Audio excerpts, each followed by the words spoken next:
こんにちは、まーさんです。はい、第2回目はね、申し上げた通り、普通のレビューです。はい。シンクセンター M75Q2 の、今回ですね、お題メモリとあと、プラスアルファでいろいろとお見せできればと思います。で、注文した内容ですね、前回の動画でも出てきてましたけれども、このような構成です。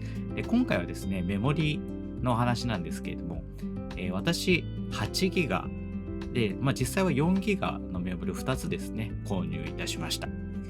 ということでですね、8ギガだとちょっと心もとないので、メモリを増やそうと思います。でですね、3パターンで今回比較をしようと思います。で、まずはですね、元からついてた4ギガ ×2 ですね。はい。で、次が8ギガ1枚。8ギガ ×1。で、最後が16ギガ ×2 の合計32ギガですね。はい。このね、3パターンの組み合わせでちょっとテストをしてみたいと思います。どんな結果になるんですかね。楽しみですね。そういえば起動してちゃんと見てなかったんで構成を確認しておきましょう。はい。HW インフォのね、画面ですね。で、CPU が AMD の Ryzen 7 Pro 4750GE プロセッサーです。ね、これが目玉のね、CPU ですね。ロックされてたあれです。で、下の方に行って、BIOS のバージョンは2020年の12月15日に出た最新の BIOS を適用してますね。で、M.2 の SSD。で、GPU の方は、今回のね、目玉ですけれども、4750G 内蔵のラデオン。で、メモリは、今回はこの画面だと 4GB×2 を使ってますね。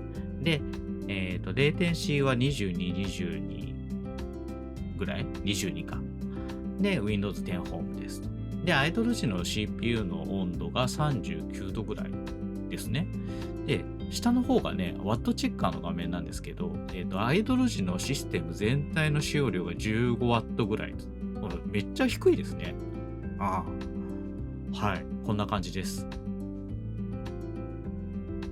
そうでね、動作音やっぱり気になりますよね。なんでちょっと何種類か撮ってみました。まずは何も電源つけてない状態の音。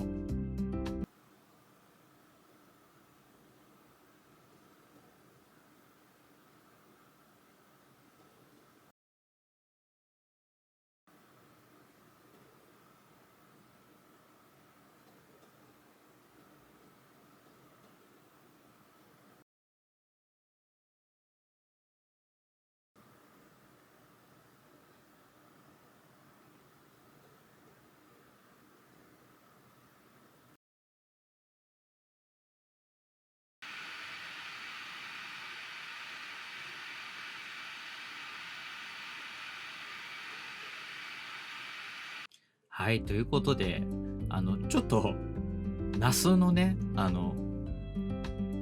サーバーのハードディスクの音がガチャンガチャンたまにちょっと入っちゃって申し訳なかったんですけど、要はですね、結構っていうか、ほとんどベンチマークの時以外は音聞こえないですよっていう話ですね。はい、静かです。でね、本題メモリでした。そう。はい。今回3パターンの組み合わせでやるわけですけれども、8ギガが1枚でいいか、8ギガ、4ギガの2倍版でいくか、それとも32ギガ、16ギガの2倍版でいくか、こういうね、パターンでテストします。全部3200MHz のネイティブメモリを使用します。ということでですね、メモリを挿していくわけですが、メモリの場所は裏側ですね。裏側のこの蓋を開けたところにありますと。ここに2スロット分あります。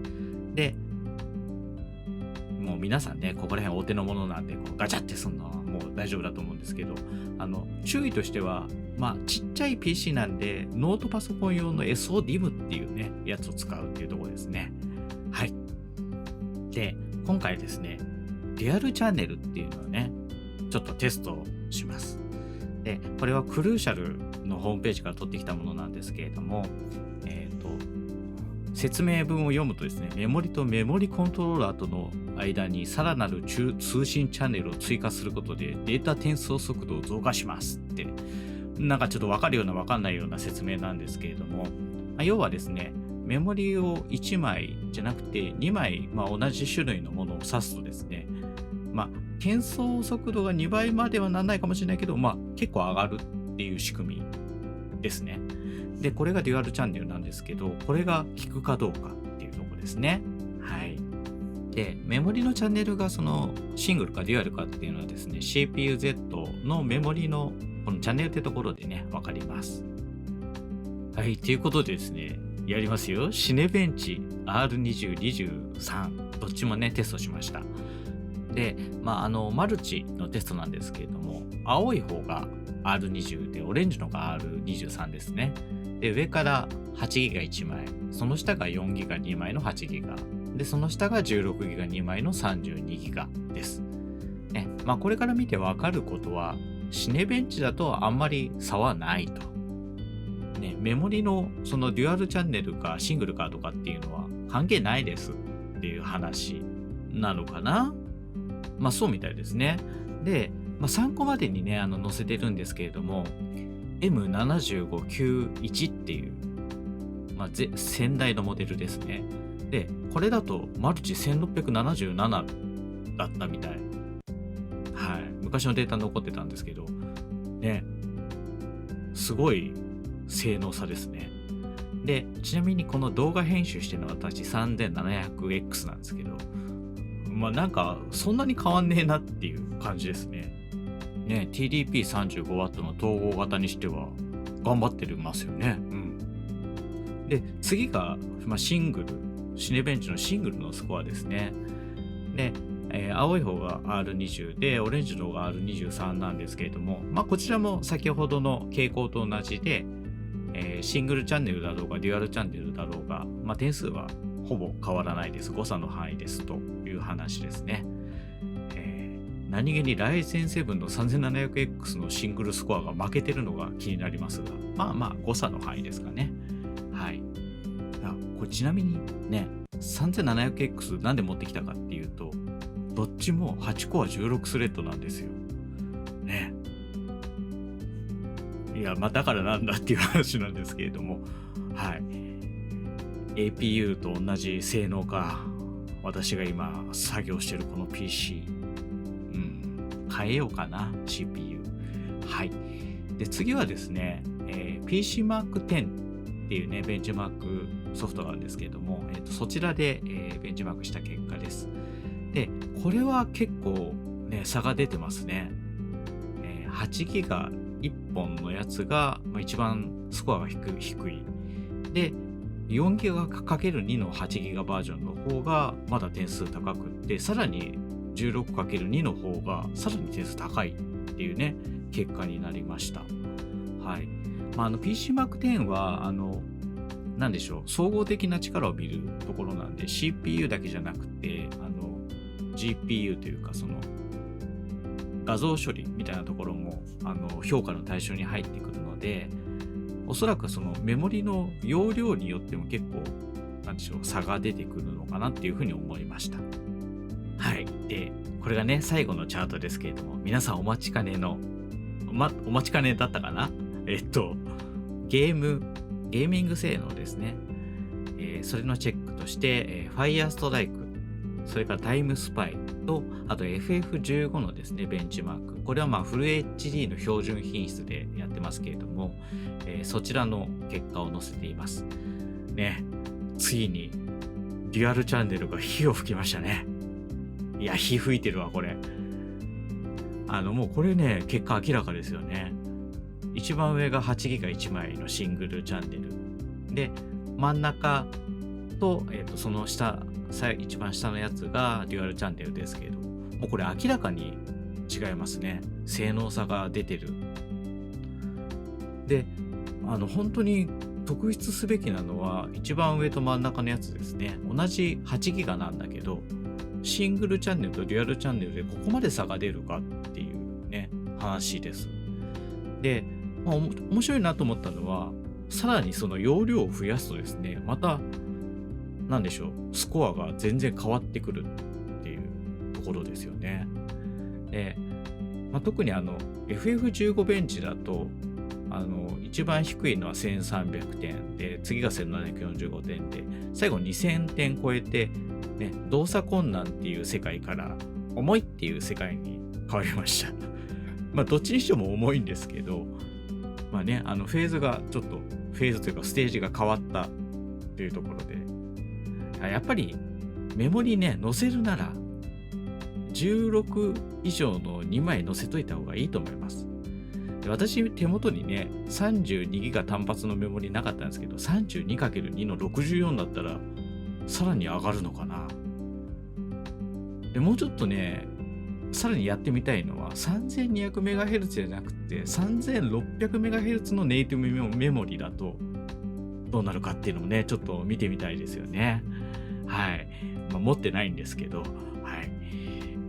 で、32GB でね、動かした時の様子をちょっとだけ載せておきますね。